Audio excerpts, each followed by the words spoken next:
Hello guys! Welcome back to ZNZ Mini Garden, Cactus and Succulents here in Cagayan de Oro City. So, for this video, part 4 ng ating unboxing for our 4th and 5th na box from Germelin CNS Garden. So, from Benguet. So, ito yung continuation guys. So, unahan na natin yung pa-free ni ma'am. Para tong, hindi siya plant kasi nang hinawakan ko, sobrang niya, tigas. So, ayan guys. So, nang inopen natin, pala siya, strawberry jam. Kasi si ma'am sa Germelin CNS Garden, meron silang other business. Parang, sila guys, gumagawa sila ng strawberry jam. May mga, kasi sila, strawberries din na tanim. So, thank you ma'am for allowing us to nang tawag dito makatikim sa inyong product na strawberry jam. Ayan. So, nakalagay guys, expiry pa naman, June, month of June. So, ayan. And then, dito na tayo sa ating mga plants. Ang first ay si Pink Lover. So, di ba guys, meron tayong orange lover sa garden. Yung parang si Pat's Pink, pero sobrang kulay. Ito naman, tawag dito is Pink Lover. Para siyang pachipaitum guys. Kasi, ka-family siya ni, Cheese Pretty, ni Blue Mist, parang ganyan. Mga pa-oblong-oblong shape na mga dahon. Ni compact. So, parang ewan ko kung mabait ba to sa lowland, pero i-try natin. Kasi usually itong mga ganito guys, madali silang maglagas pag hindi nila feel yung area na nilalagyan sa kanila. Katulad nung Sky Beauty ko dati or Angel's Finger ba yun. So, sobrang taba na niya sa area na morning sun lang yung natatanggap. Tapos, bigla ko siyang inilipat sa hanging pot. So, siguro na sobrahan ng init. Ayaw niya pala na sobrang init. Morning sun lang siguro yung gusto niya. Kaya yun, na-dead siya. So, pag mga oblong na mga bilog-bilog guys, ako sa kanya, careful ako sa kanya kasi madali siyang manlagas. Ito naman ay ang ating cheesecake. Mabait lang to sa lowland. So, parang meron akong 2 cheesecake from different sellers. So, bala ko itong ilagay sa big pot. Tapos, kapag mas stable na yung mga roots guys, ilalagay ko siya sa rain or shine natin na area. Tapos, yung garden soil, ay haluan ko siya ng pamis para super fast draining yung soil natin kapag ilalagay sa rain or shine. Kasi guys, kapag hindi fast draining, baka mabulok ang mga stem ng ating plants. And then ito si koala. Meron tayong nakuhang malaking koala, pero ito guys, maliit lang, pero kinuha ko pa din kasi for only 50 pesos lang to guys. And then tingnan nyo naman, diba? Super super chubby and clumping. So, yung mga ganito, mabait lang din to si koala sa lowland. Ilagay natin sa ating rectangular na pot. So, ipapakita ko na lang sa inyo sa separate vlog natin. Yung mga plants na inilagay natin sa rain or shine and mga pots na ginamit natin para sa kanila.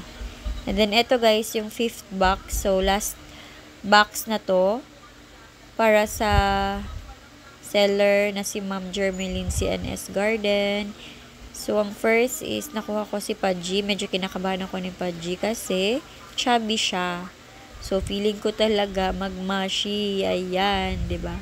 Nagmashi yung center na part ng kanyang rosette. Pero, hindi naman nahawaan yung iba. So, okay naman yung stem. So, tanggalin lang natin yung mga mashi-mashi na leaves. Hindi talaga maiwasan guys na may mga leaves na nagmamashi kahit kahit na air dry na. Oo. Ayan, 'di ba? Super ano ni Pudgy, parang pink puppet pero super chubby ng leaves. And malapad yung leaves. Ayan, si ating Pudgy. 'Di ba? Super guwapa, guys. Next, so yung mga nalaglag, parang hindi na mapakinabangan kasi basa na siya. Ito guys, yung isa, nasira talaga to guys. Kasi parang may sakit yung stem niya. O, tingnan niyo si rose cabbage. Pero kinontak ko na naman si Ma'am Jermeline dito. And then, i-refund na lang daw niya sa next kong order. Ayan, ba diba? Nag-block. Pero masave pa to guys. Kapag may mga ganito kayong mga stems, i-cut nyo na lang yung block na part. And then, i-air dry nyo. Tutubuan nyo ng mga babies, guys. Next, let's proceed to our next plant, si ice cream. So, ayan. Ito yung sinabi ko sa inyo na isang ice cream natin na nakitaan ko ng mealybugs. So, ang ginawa ko dito after mag-record is, tinanggal ko na lang yung mga bottom leaves niya. Tapos, in-spray ko siya ng alcohol. Kasi, proven na yan, guys, na kapag isprayhan ng alcohol, kapag hindi pala gaanong malala yung infestation ng mealybugs, okay naman. Natatanggal naman or namamatay naman yung mga bugs. Super pretty pa naman nito ni ice cream. Diyan guys, oh, sa bottom, may mga nakasuksok dyan na mealybugs. Kaya parang nag-block yung leaves. Pero ang stem, okay pa naman yung stem. Healthy naman siya, guys. And then, kapag may ganito, mga stems sa flower, tinatanggal ko. Kasi kapag may flower talaga ang succulents, lapitin ng mealybugs. Ewan ko, baka may matamis yung flower nila, kaya kinakain ng mealybugs. Ayan, guys. Super compact pa naman ang leaves niya. Pasensya na sa nails guys ha. May mga lupa-lupa. Kasi kakagaling ko niyan sa garden. Nagtanim ng mga bago nating unboxing. Next ko na ipapakita sa inyo. Ito si Lilac Mystic. Para ding si para siyang si ka-family nila exotic. Dried naman yung leaves niya, yung bottom leaves. So, okay lang. Mafarina din to guys. And then, mabait to sa lowland. Ang hindi mabait sa lowland, based sa experience ko, ay yung mga jade, yung mga ionium. Kasi kapag sobrang init, nafufungus, tas naglalagas.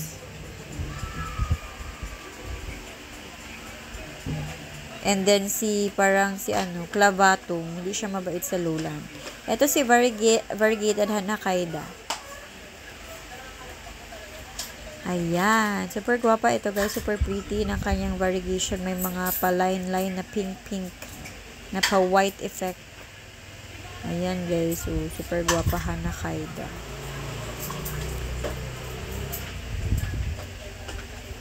And then next is si Mexico. Last na yata to na plant. Ano siya guys, very compact siya, pero madali ma-separate yung mga clumps niya kasi sobrang liit ng kanyang root and ng kanyang stem.